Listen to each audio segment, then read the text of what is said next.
Hola Peachier fam! Today we'll be showing you on how to use the Peachier Plus IPL handset. Step 1. Shave your skin on the desired area. There will be no waxing, no epilator and no hair removal cream. Step 2. Plug in the adapter to the plug and turn it on.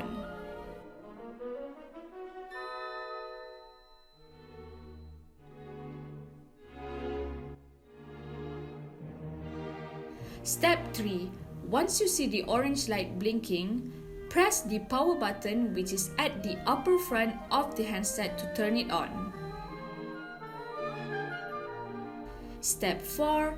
Press the power button again to adjust the intensity level from 1 to 5 for your skin. Step 5. Press the long button at the bottom front to start the laser.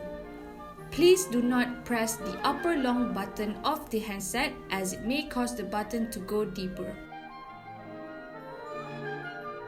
An additional feature is the glide mode. Simply press down the long button and glide the handset to your skin.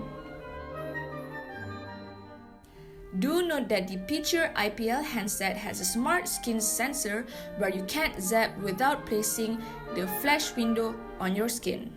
You can now enjoy using Peachier Plus IPL handset for once a week for 8 to 12 weeks. It may take some time, but the result will be worth it. Easy and convenient. Happy laser!